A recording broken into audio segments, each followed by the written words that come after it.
Hello students, income from other sources, अन्य साधनों से आय में अभी हम पढ़ रहे हैं इस शीर्षक की कर योग्य आय। बीमा एजेंट को कमीशन या अन्य रूप में प्राप्त आय। कोई भी बीमा एजेंट बीमा व्यवसाय में लगी हुई किसी संस्था से उसके लिए बीमा व्यवसाय लाने के बदले कमीशन प्राप्त करता है तथा उसकी ऐसी आय व्यापार और पेशे शीर्षक में कर योग्य नहीं है तो इस शीर्षक में कर योग्य होती है। कमीशन के भुगतान करने वाले का यह दायित्व है कि भुगतान की गई राशि या खाते में जमा की गई राशि गत वर्ष में 15,000 रुपये से अधिक हो तो उसमें से निर्धारित दर से उद्गम स्थान पर कर की कटौती कर ले। यह दर 5% है।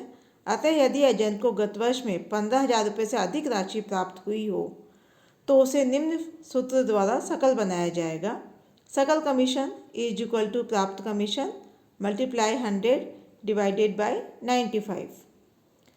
राष्ट्रीय बचत पत्र, सार्वजनिक भविष्य निधि तथा अन्य डाकघर बचत योजनाओं की एजेंसी का कमीशन। ऐसी एजेंसी से अर्जित कमीशन पर उद्गम स्थान पर कर की कटौती नहीं की जाती है। एजेंसी के अर्जित कमीशन की राशि में से इस संबंध में वास्तव में किए गए व्यय को घटाकर कर योग्य आय ज्ञात की जाती है। यदि एजेंट द्वारा व्ययों का हिसाब नहीं रखा जाए तथा एजेंसी से गत वर्ष में कमीशन की कुल राशि 60,000 रुपये से कम हो तो व्ययों के लिए ऐसे कमीशन की राशि के 50% के बराबर परिकल्पित छूट एडॉक डिडक्शन स्वीकृत किया जा सकता है। लॉटरी टिकट की बिक्री के कमीशन आदि की आय।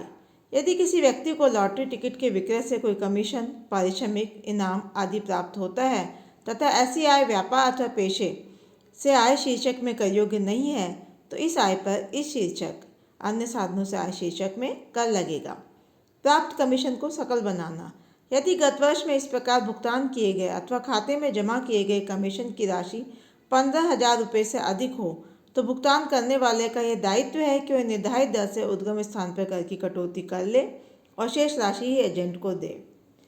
अतः यदि एजेंट को गत वर्ष में 15,000 रुपये से अधिक की राशि प्राप्त हुई है तो इसे निम्न फॉर्मूले द्वारा सकल बनाया जाएगा। ग्रॉस सकल आय बराबर प्राप्त कमीशन मल्टीप्लाई 100 डिवाइडेड बाय 95। यह था हमारा आज का टॉपिक, अन्य साधनों से आय शीर्षक की कर योग्य आय।